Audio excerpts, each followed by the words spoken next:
Hello everyone, this is Ulken Ui program on Kazakh TV channel. Every year the number of volunteers who want to give back to their communities is growing. By the initiative of President Kassym Zhomart Tokayev, 2020 has been declared the Year of Volunteers.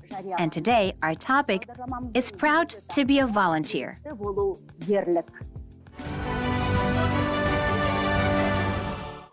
When people say thank you, it encourages me to do more good things. Won't you quit volunteering? No, because this is what I want to do with all my heart. This is not easy to do. Do you ever wonder how you decided to do this? It didn't happen. No, it did not happen. What measures did you take? Our first job was sewing masks. You know, at the end of the day, it seems that this pandemic had a greater cause to demonstrate the work of volunteers. Previously, the work of volunteers was neglected. Dear viewers, let me please introduce to you today's first guest. Chairman of the Almaty branch of the League of Volunteers of Kazakhstan, Baghdad Bekbolatqızı. Hello there. Welcome. Baghdad Anarbayeva, chairperson of the Kazakhstan Volunteers League, Almaty branch, active Birgemiz campaigner, People's Gratitude Medal awardee. And Diana Bayekekızı, a volunteer of the Jas Otan Youth Wing. Hey there. Diana Mangilde, volunteer, Al-Farabi Kazakh National University student, Almaty Volunteers Union's coordinator. Diana, when did you start volunteering? I've been volunteering since I was a child. Volunteering is something that is very dear to my heart. I love the job I'm doing with all my heart, and that is why I have never stopped volunteering. So, you have been an active volunteer community member since school. This year during the quarantine, you distributed masks, delivered food. What else did you do? From the day one of the quarantine, I was one of the volunteers of the Jas Otan Youth Wing. We started with, provision of those hygiene sanitary kits, as well as first aid kits to 7,000 families. Those included masks, hand sanitizers, soap, you name it. Our job was to pre-package those kits in our co-working center. We would divide those items among separate packages and then deliver them to low-income families, mothers with many children, single mothers. Every day we delivered at least to 10 different addresses, each volunteer. Apart from that, we had another important task, which was food provision and delivery. We had more than 3,000 families to cater to. As a matter of fact, we had two different funds. One of them was the fund started on behalf of individual volunteers. It was the fund that we have voluntarily opened in the process of our volunteer work while we were joining other people in order to make a different kind of contribution. We did a great job with social networks, especially with Instagram. We are really grateful to the sponsors who were saying, "We will be there for people in difficult situations. We will do our best for charity." So those charities and our personal fund work together very well. It all has worked really well. We supported the people and provided food and groceries to the population. Well done, guys. This is amazing. Good deeds indeed. Baghdad. Diana is only 19 years old. Is there an age limit when you look for volunteers among young people? Basically, as Diana said, to be a volunteer, you need first and foremost the sincere intention. You need to be humane, to have the best motives when you start volunteering. So this, I can say, is our main demand. Therefore, we do not have any age restrictions. The truth is that we accept many volunteers from the age of 14. Mostly because at the age of 14, our young people seem to be enthusiastic. They already start making their own decisions. However, teens who are younger than 14 can be a little bit unreliable, I'm afraid. Therefore, this is what our biggest requirement is. The most important thing is a person's genuine intention. And now, while working during the quarantine, we were hiring only 18-year-olds volunteers. Since it was dangerous, we accepted only those volunteers who were over 18 years old, with no exception. And we hired only those who could provide their parents' permission. And what 14-year-olds can possibly do? Well, we have lots of work to do. Activities vary from cleaning a single mother's home to distributing food baskets to large families or low-income families. In addition to that, we currently conduct free creativity courses in our co-working space at the Youth Center. Our 14-15-year-old teens also help organize those lessons. For example, there we have language classes as well as creative clubs in which our children engage. In addition, for example, we analyze all the food baskets distributed during the quarantine. Our children participate in this analysis. Apart from that, we have been collecting clothes, food, and electronics for low-income families in Almaty. We started this initiative quite a while ago. Well, obviously, when those things are being brought to us by the general population, we have to sort them, repair, and clean them. So our little ones also help us in this work. Basically, we work not only in the social volunteering field, but in all areas of volunteer work. We participate in all kinds of events and activities. We can organize volunteer work in the cultural area, for the environmentalists, in all kinds of areas. It can be a small charity or even a big social project. Our volunteers, regardless of their age, whether they are 14 years old or 15 years old, all of them participate in those activities. So you're saying you're hiring only those who are of age, 18-year-olds. And then they, same as Diana has just described, they all go and deliver groceries to people's homes. Isn't that dangerous? Are there people who can protect them? Are there any organizations? First of all, when we engage these volunteers in such work, we talk to each of them personally, as I just said, and we explain everything in detail. Then we get permission from their parents. Then if neither the parents nor them don't mind carrying out volunteer work, we would explain in detail how to protect themselves. Now when it comes to food baskets delivery, we arrange this contactless delivery, so there is no contact with the receiver. We explain to them that they are supposed to keep 2 meters distance from each other. In addition, all our volunteers cover their faces with masks.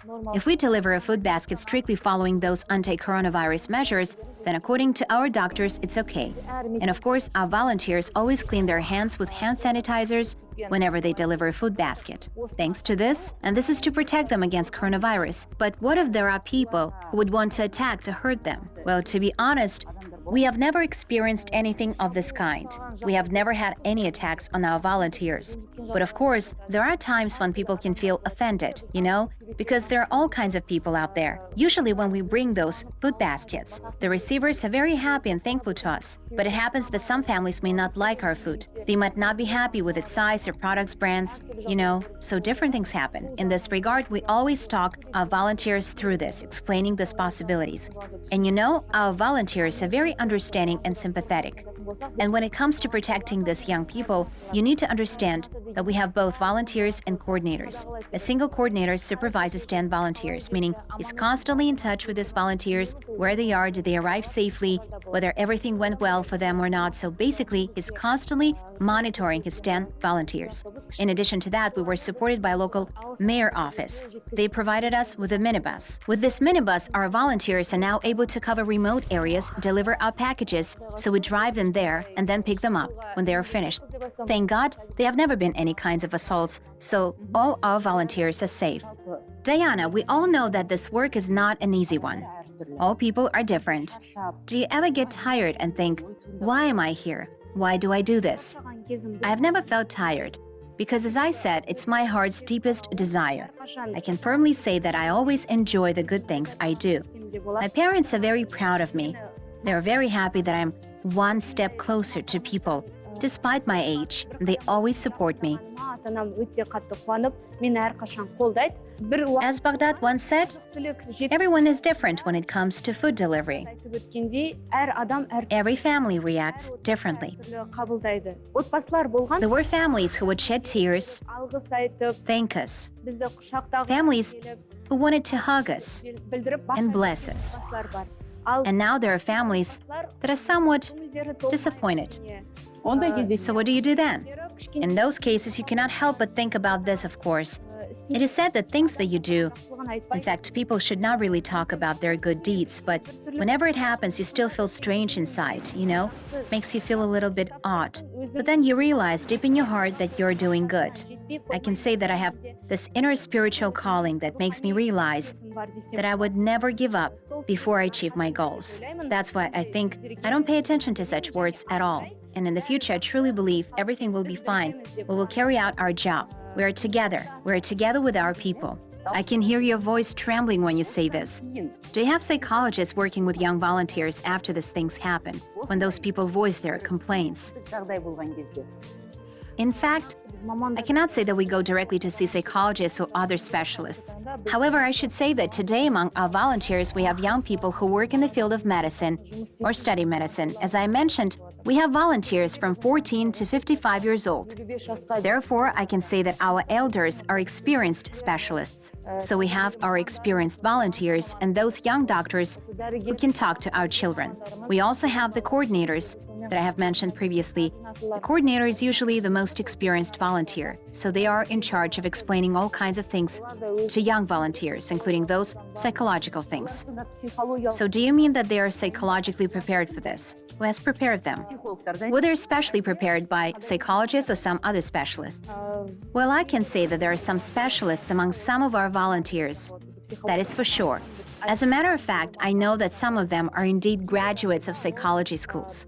In some cases, I believe they're just very experienced volunteers with a lot of experience in this work, with a lot of knowledge, even though they might not have acquired the actual knowledge in the field of psychology. Thanks to this, I can say that these two types of our very special volunteers always ensure that all things are talked through, that the work is going well, there are no conflicts whatsoever, that our volunteers are not getting upset, tired, or burned out. Diana, you often go to orphanages. Doesn't your heart hurt and break whenever you visit those children? Now I got used to it, but I remember the first time I went there. There were times when I cried a lot and my heart ached. Those children, they always feel it. Who is visiting them and why? Who thinks about what? They're always a bit guarded and suspicious even. It's always great when they finally can open up to people, play with them, joke with them, without having their hearts devastated. On the contrary, it always feels good to come back to them, spend some time together, to entertain them a little. We enjoy those moments. Those are truly the moments of genuine inspiration. Do you tell your mother about those moments when you feel your heart breaks a little? I do, of course. What does she say then? Well, my parents are my closest people. They did not oppose my choice at all. Maybe I got this kindness and willingness to serve with my mother's milk. That is why they did not protest at all. When I was working during this quarantine period, of course my father was a little worried when I was going to such places. He would even ask me if there is another way I can serve the community. He would say, this virus is spreading fast. You should take care of your health, right? But then still, he gave me his permission. I can say that I do not get engaged in anything without the permission of my parents, but they appreciated my desire to serve. They were really grateful. So they supported me fully. They rejoiced. Today, they're very proud of my success. They're very happy about what I'm doing. When I shared these things with my mother, she told me, "My dear, everyone's destiny is different. Everyone's day is different. Everyone has a very different fate. I'm very glad that you're doing some good deeds. The most important thing is that I get inspired because I can trust my parents, so whenever I get their support, and they actually support me as much as they can, I gain a lot of self-confidence." As far as I know, in the United States and many European countries, special points are granted to volunteers when they enter higher education institutions. Do we have such incentives? I can say that we have a sort of very special system. After all, as it has already been mentioned, letters of gratitude and certificates are issued when people prove themselves in a well-known project.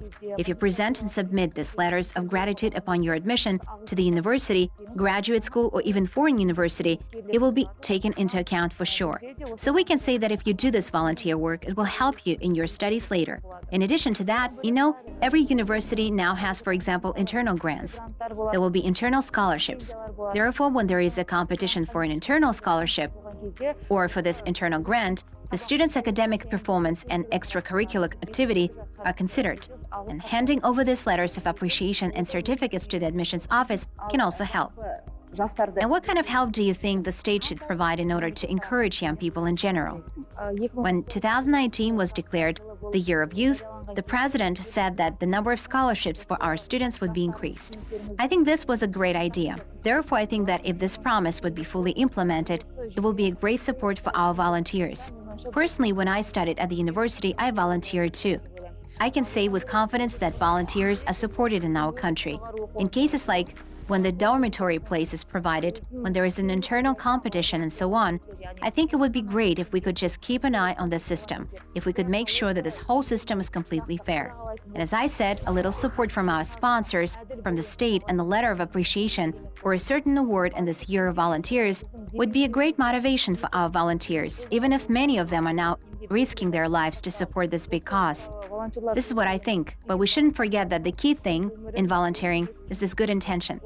People who do this day to day, who live their lives as volunteers, these people just want to help for free without expecting anything in return. I think that the main motivation for us is to help people, to make our work useful. Therefore, I heard that you have also delivered food to the soldiers at the checkpoints, haven't you? Yes, now I can say that during this quarantine, our doctors worked tirelessly with us day and night. But in addition, you know, there were these servicemen who would sleep at the checkpoint and serve to protect us. In this regard, we organized several charity events. We brought hot food as well as sweets and thanked them for their work. We have also sent our postcards with Kazakhstan chocolate stickers. We just wanted to lift up their mood. We wanted to do as much as possible, as much as we could for those doctors and for the army, supporting servicemen.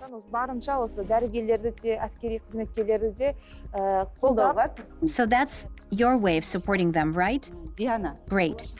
Diana, what are your dreams for the future? The main thing I dream about is to reduce the number of low-income families. I really want this demand for charity to decrease a little. And it will happen once the living conditions of our people improve. This is my dream. And the peace. Once you get married, will you give up volunteering? Say, if your husband would object to it. No way, because this is my heart's deepest desire. Of course, I believe that my future significant other will be my heart's desire too, my choice. That's why I know that he will support my wishes. On the contrary, my dream is to open a family charity fund. Wow, this is amazing. Well done. I wish you good luck. Girls, thank you so much. I wish all your endeavors to be successful. Thank you. Thank you.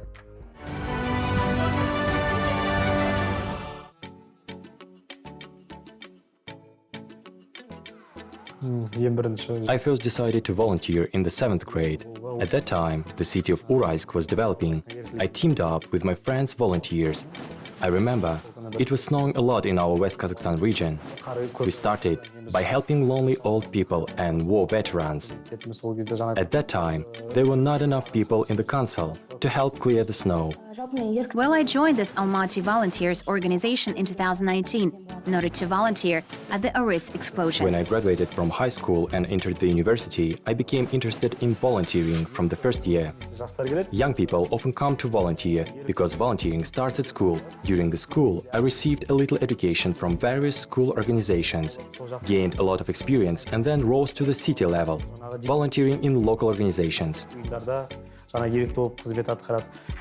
Good afternoon, colleagues. The purpose of our meeting today is to discuss the 2020 one-week project ahead of our Almaty Volunteers Weekend.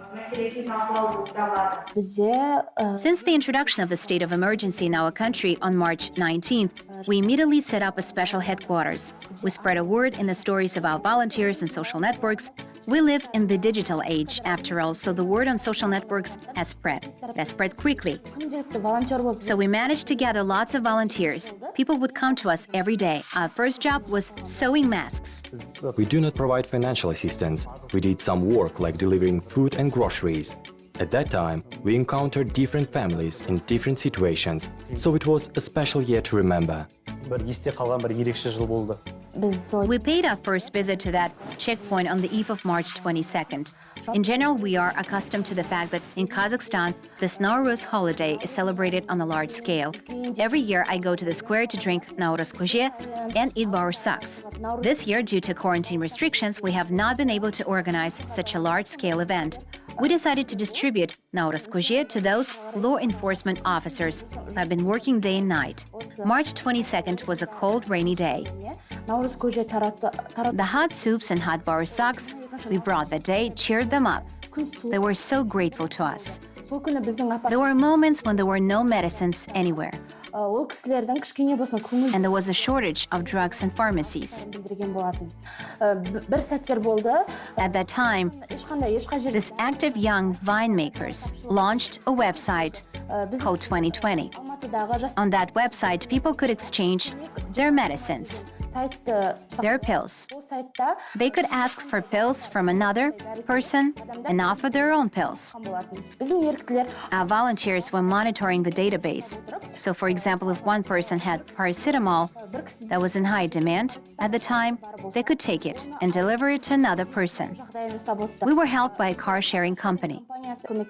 And another project was about providing food to the residents of the quarantined areas where the disease was spreading. There was a special department for that. We had a special line organized for that. Those people who couldn't go anywhere would send a grocery list or things they or their kids needed. And our guys would go and get those things. And there were all kinds of cases. We would obtain those lists under different circumstances. Like, for instance, kids would tie their list to a rope and then hang this rope from above. Today, along with the local police and Almaty Jasutan Youth Wing, we will distribute masks to the residents of the city. We were instructed on what to do in the case of volunteer got infected with the coronavirus.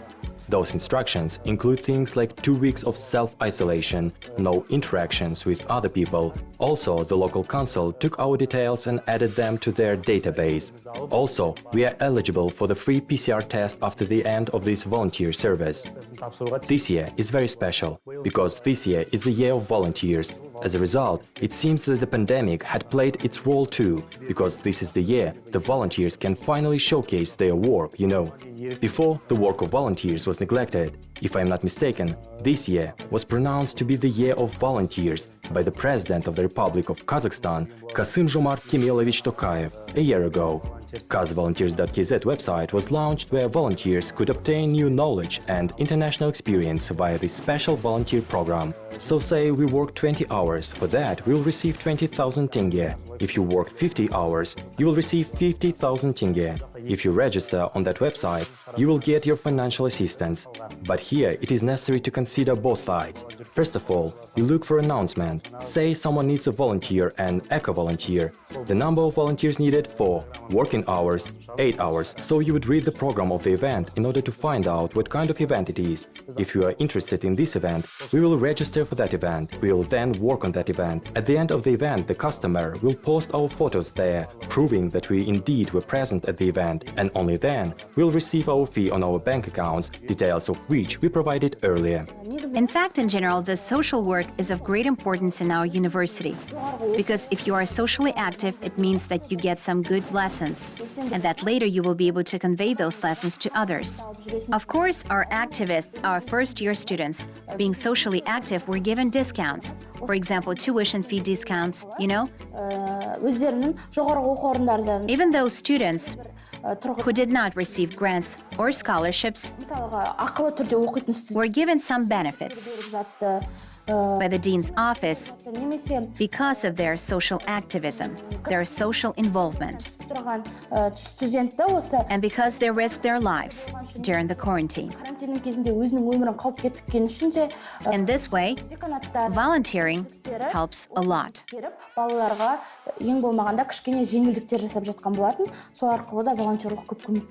We urge you to maintain social distance and wear masks whenever you go outside. And please do not violate the quarantine regime.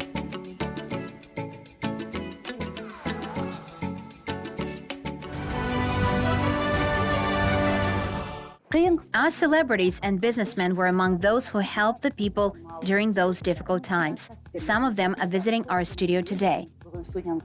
Producer Joly and businessman Jibek. Welcome. Hey there. Hello. Joly Abdraimov, producer, Excellence in Culture Title Awardee, Honorary Citizen Badge Holder. Jibek, entrepreneur, member of the Shula Charity Foundation. Thank you very much for helping people in such a difficult time. In which regions were you helping? We do not divide our help among the regions. Our goal now is to help the Kazakh people, the Kazakh nation, as much as we can. That is why we are now helping the entire Kazakhstan. We have helped the entire country, let me put it in this way. So who was the one to come up with this initiative at the beginning? In fact, at the beginning, this noble initiative was started by the Shula Foundation and our brother Sırımtau. And then we joined them along the way, you know? I will let Sırımtau explain.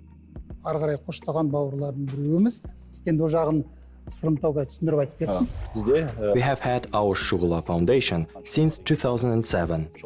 It has been operating since then. At the time when I contacted the Shula Foundation, I was a member of the advisory board, so we were the only ones who could help them in this difficult time. We then contacted our artists, Meyranbek ağa, Yergali ağa, Saken ağa. Then we got in touch with our celebrities, Beybat Alibekov, Qıran Talapbek, Juan Shombay, and for example, Khayrat Kudaybergen.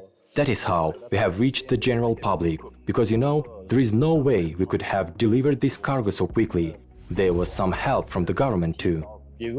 Тез жеткізу мүмкін емес. Үкімет тарапынан да жолын шешіп берді деген сияқты жаппай халық. And were there any projects you implemented before? The Shula Charity Foundation has been operating since 2007. In 2011, I decided to become a volunteer and registered there. Most of the time, we distribute textbooks. We teach children. In the most difficult times, we also distribute coal in the winter. There were times when we distributed 60 tons to 70 tons to 100 tons. There are now about 10,000 registered volunteers. I hear that you support not only Kazakhstan citizens, but also people abroad. Your fund. We help our neighbors too, of course. Just yesterday, we sent out the oxygen concentrators we brought, 4,000 devices in Kazakhstan, enough to cover the local demand. It wasn't just our foundation, you know. Other foundations have raised money too. So we bought 5,500 oxygen concentrators with the money from a general fund. Well, we bought 4,000, and then we bought 1,000 more, and then 500 more. When we met with the minister, Mr. Tsoi, we said that we had covered the local demand for oxygen concentrators. So then we decided to take the remaining 60 devices and give them away to Kyrgyzstan, Uzbekistan and Tajikistan. After all, we are all neighbors. If our neighbors are healthy, we will not get sick. Therefore, we made such a decision. Excellent. Joly, now what about you? How are you now? I am good. After all, there is a reason for everything. We are now helping the people on behalf of the creative community, and this is not the first time we are doing it. Before that, there were those cases in Aris and Maktaral. We have united as many artists as we could. And we had Sırımtau joining us. So we have helped people a lot. This year, we have this new disease. I believe it was given to us by God as a test. A test indeed, if you allow me to put it in this way. At the beginning, when we were discussing with our artists, Saken and Meyranbek, when we were discussing how we can help, we were thinking that the people would not understand if we were too eager to help. People would question us whether we are doing this as a PR exercise or something like that. It was scary. We said, let's wait a bit for good. In the meantime, I got sick. I was sick for about a week. Then I felt better, and 2 or 3 days later, I got cold again and got sick again. Then, when I recovered a bit, I was able to get up. I had a dream at night.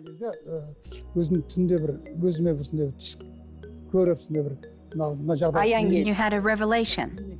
Yes, it was something of the kind. I woke up in the morning with the thought that we should help the people. When I got up in the morning, my brother Saken Magaziyev was calling me.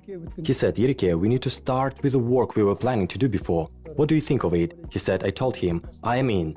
I thought about calling you tonight. So then, we contacted Meyranbek. Then we discussed our business with Mahpal Junusova. They are the ones who have always been at the forefront of the creative life in our country. After we talked to them, we decided, let's raise 2 million tenge on behalf of our creative community. The rest we decided we would raise with the help of our generous citizens on our Instagram pages. We decided to call for help on social networks.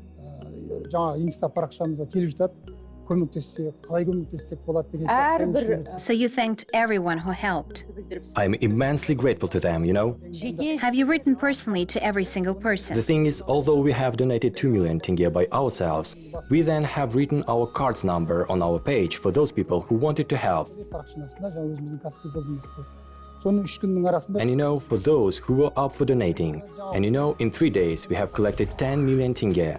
Now when I looked at our account statements, of these 10 million tenge, 60-70% of the sum was collected in 150 to 100 tenge, so these were just ordinary people donating. And you know, since I gave my own private phone number, people started texting me on WhatsApp, saying, I donated 150 tenge, that's all I could do. Those were people who had only good intentions, you know. They would send money at 3, 4, 5 a.m., so I would end up not sleeping for nights on end.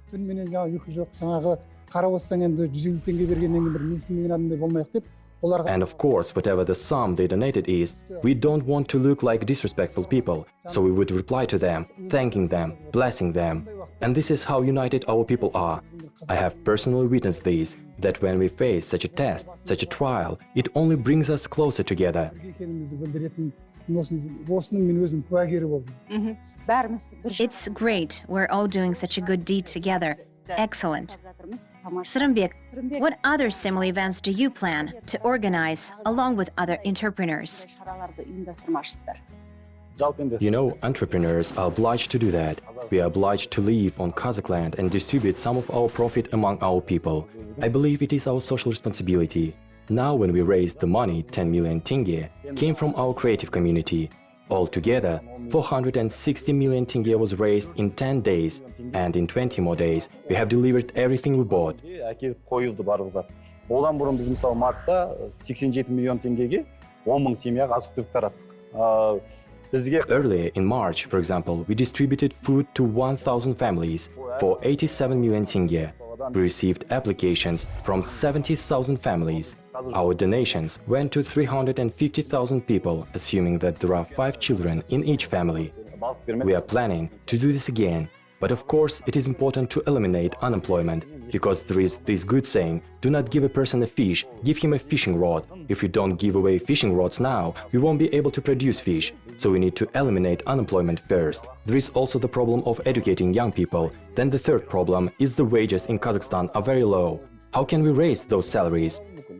Of course, people with higher education can earn higher wages. The salaries of people with secondary education are very low. We are working in these 3 directions.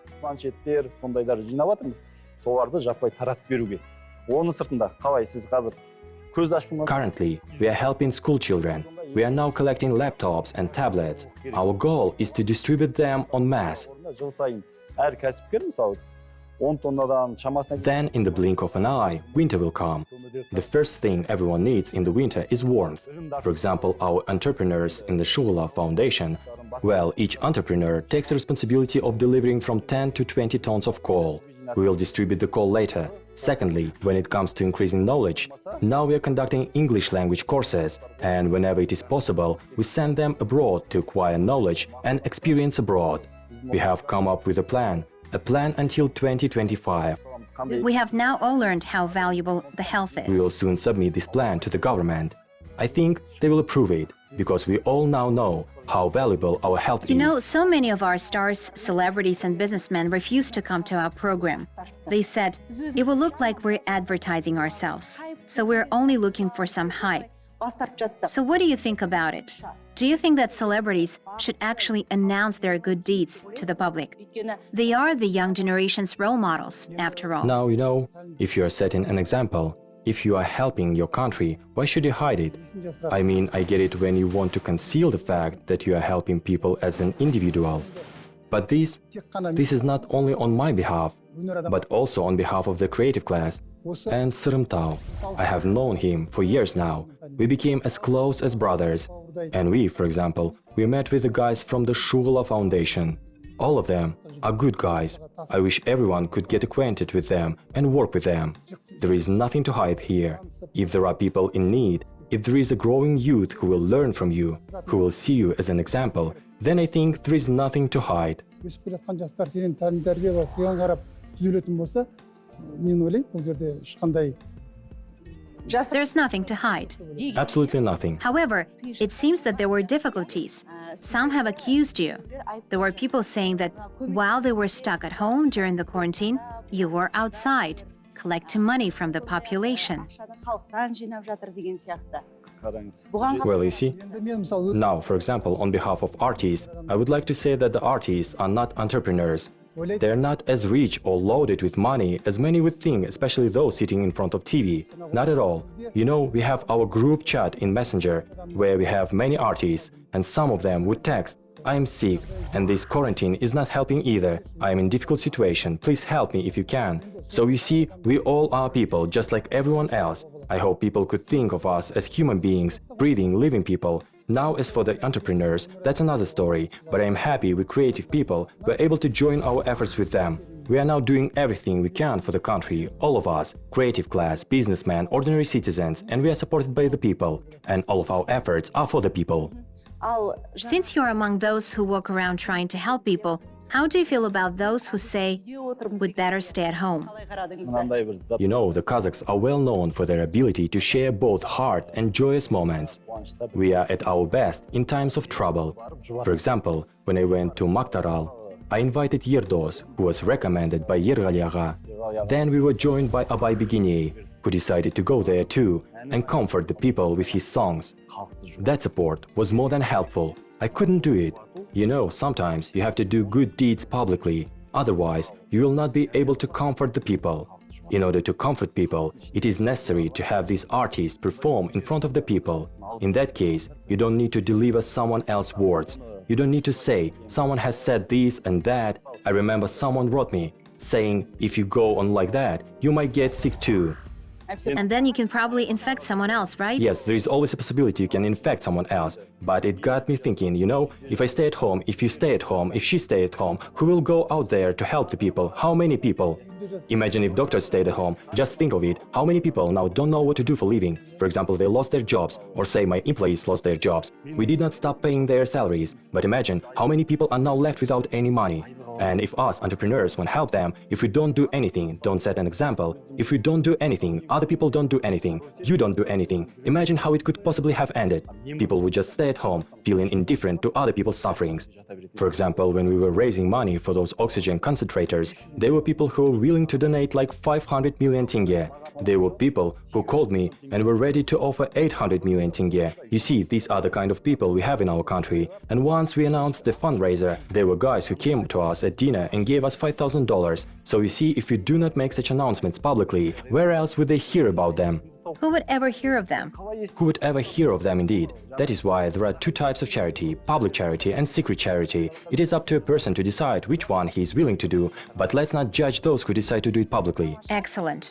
And as an entrepreneur, have you made any of your employees redundant? No, we are now running such a good program for our employees who have been working with us for many years. So we initiated this program. We helped them with the first installment for their new houses. Also, of course, when this whole quarantine started, we told our employees to work online from home. However, some of our people work offline too, but we are being really careful here, very selective about who to let to work offline. And you know, we haven't cut salaries at all. We take care of our workers. Also, So you didn't make anyone redundant?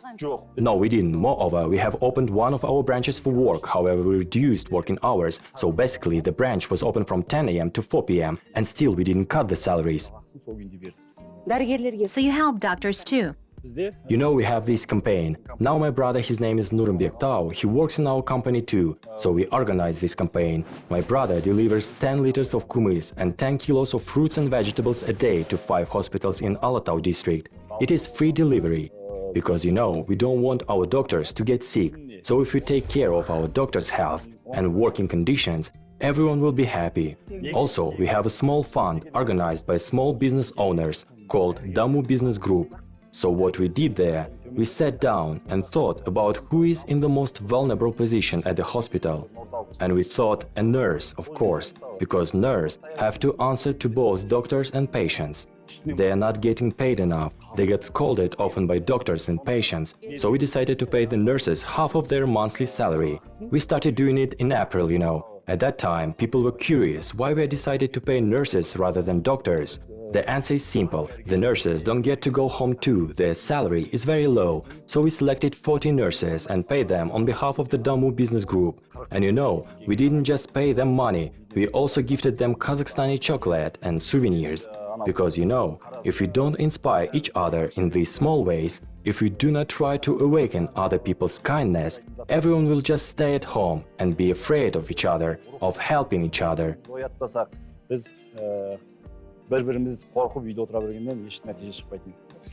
Excellent. What an exemplary thing you're doing. Good luck to you. Good luck. Thank you, thank you. Thank you. What other similar events do you plan to organize in the future? First of all, we need to cut unemployment rates. It can be a small charity event or even a big social project. We provide help all over the country. That's the best way to put it. And what kind of help do you think the state should provide in order to encourage young people in general? At least making some small discounts. In this way, volunteering helps a lot. Coming up, charity is supposed to be your primary job, not a part-time activity. This is my full-time job. To be honest, it was very difficult because coronavirus was probably more deadly than cancer at that time. Do you think that some volunteers do this in order to show off? People come here for different purposes and with different intentions.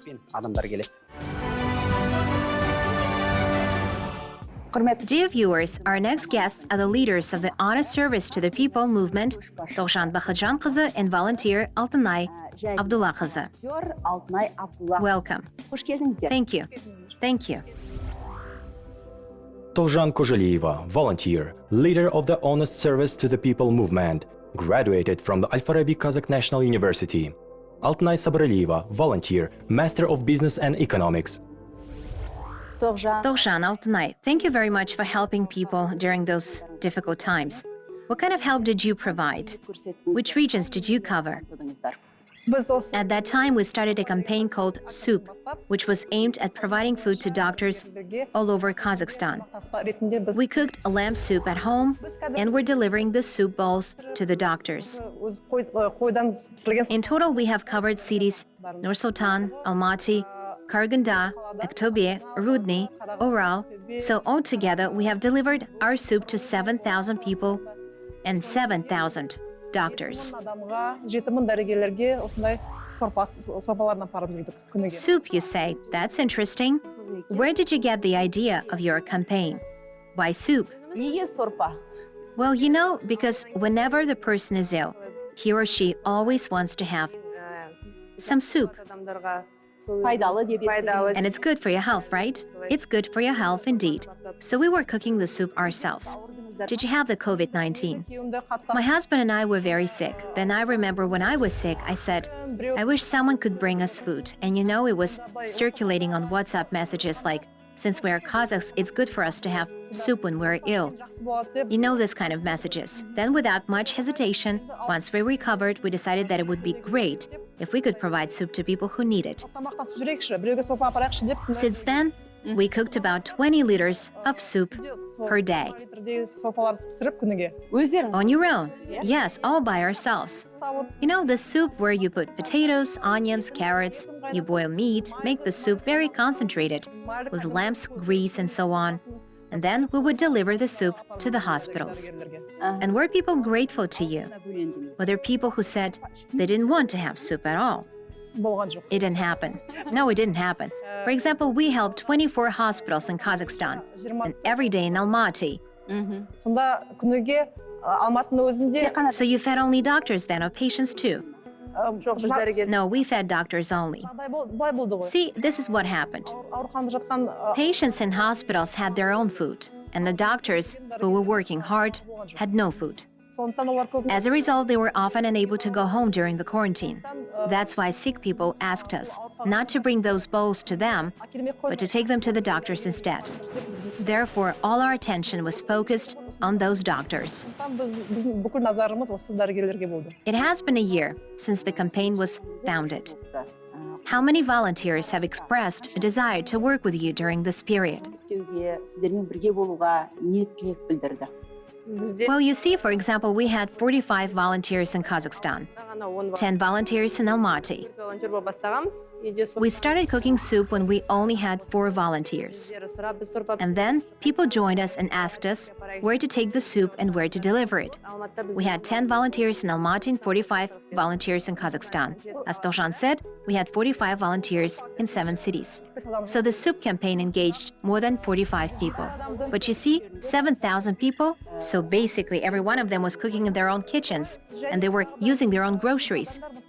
Exactly. And yet some people were saying, you know, we can't cook it at home, we are sick. But they kept sending us money to help us. We didn't have much money then, but we raised about 1.5 million tenge. This is the price of 50,000 sheep. This is the amount of sheep you can get for 1.5 million tenge. Lamb soup can be cooked at home. You know, lamb soup is not something extremely expensive. If you have meat, if you have potatoes, you can cook this soup. It was a lifesaver because when we would bring the soup to the doctors, they would say, you know, they feed us in the hospital, but what we really want is this homemade soup. So they were very happy. It's a hot food after all. Hot food, yes, broth, meat, you know, it's very tasty indeed. Charity fund is not a part-time job. It's a full-time engagement. This is indeed my full-time job. After all, once you delegate your work to someone else, if you don't do it yourself, then you're not working at all. So that's why this charity fund is my full-time job. I work in a bank. I work as a project manager. And when I learned about this campaign, I wanted to volunteer. As I wrote to Tojan and I asked her whether I can join the campaign. So initially I was cooking soup, and then when we got those requests from doctors, I started delivering too. Don't you want to invite young people from Kazakhstan who will be able to help you? Do you want to invite your compatriots? I want, of course. Please, talk to them. Dear young people of Kazakhstan, our dear citizens, first of all, let's be kind to each other. Let's be kind and help the people around us. If you have an elderly person around you or a poor family living next to you, we urge you to offer them your helping hand. We urge you to help them, first of all. Ladies, thank you. I wish you good luck in your endeavors. Let's always meet only on joyous occasions. Thank you. Thanks.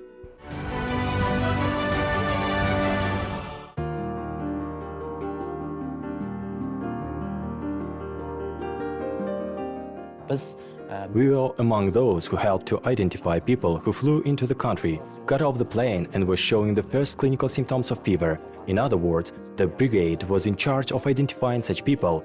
Then we were instructed to call an ambulance and rush those people directly to the infectious disease hospital. To be honest, the first COVID-19 positive people appeared in our country on the 24th of March. On March 22nd, our compatriots arrived from Bangkok, and 2 days later their test results were ready. I remember it clearly because it was my birthday on the night of 24th to 25th, so I ended up spending my birthday there.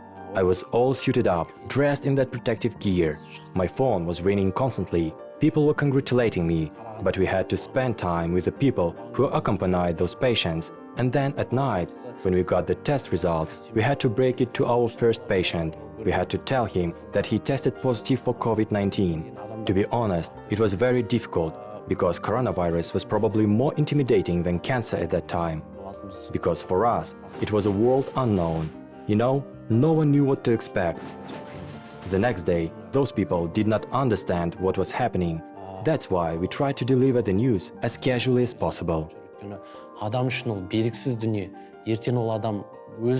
Everyone reacted differently. Someone was crying, someone laughed, some did not believe it. There were also those who got offended by the news.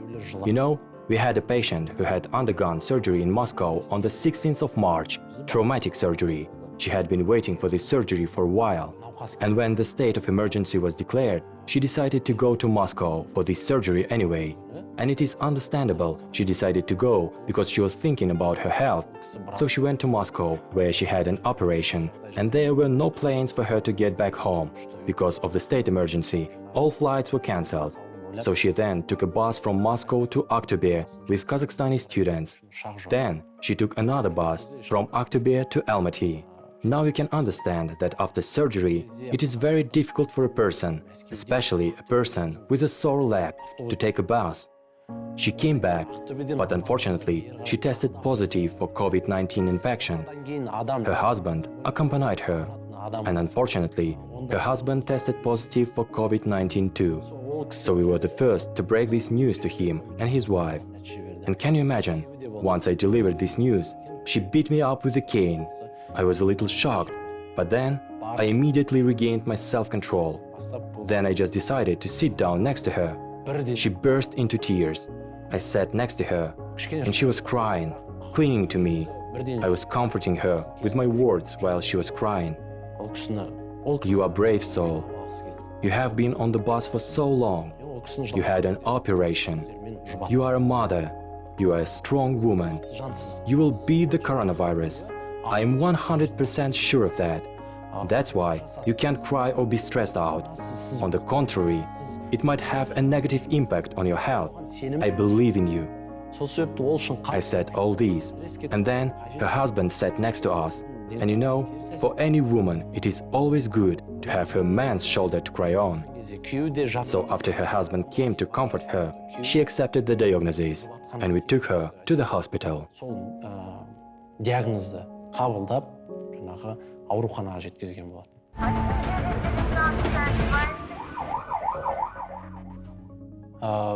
I chose medicine because, you know, I really felt that I want to engage in it.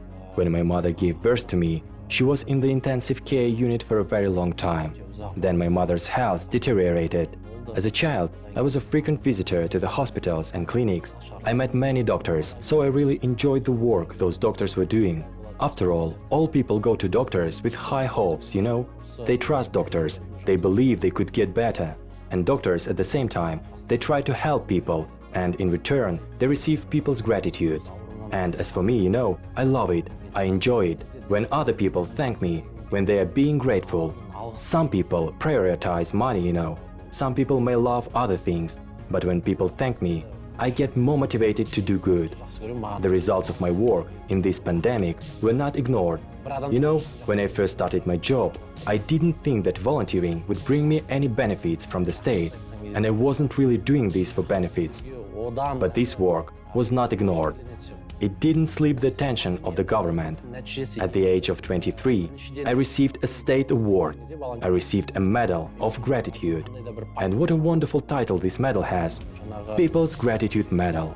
Айтады деген оймен келген жоқпын. Бірақ бұл еңбек еленді. Мемлекеттің ескеруінсіз қалған жоқ. Мен 23 I was one of the first to be awarded this medal along with our brave doctors. Шынымен де медальдің атауын өзі Our courageous police officers. I was standing side by side with our late champion Jakselik Ushkimpirov, тұңғыш шыққан Олимпиада чемпионы. the hero of labor of Kazakhstan, the first Olympic champion of Kazakhstan. Дәрігерлермен It was a great honor for me. I encourage all medical students to volunteer to become medical practitioners because our profession is a volunteer profession. медицина саласында оқитын Because we choose this profession, first of all, not for ourselves, but to serve the others. шақырамын. Себебі біздің мамандығымыздың өзі That's why I invite you to join this big family of our volunteers and become one of the true leaders and true helpers of the people. біздің волонтерлардың жанұясына қатарына қосылып, нағыз көшбасшылардың, нағыз халық жанашырлары қатарынан көрінуге шақырамын.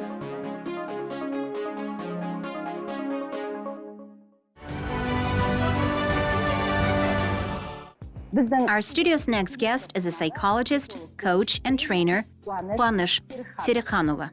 Welcome. Hey there, Kazakh people. How are you?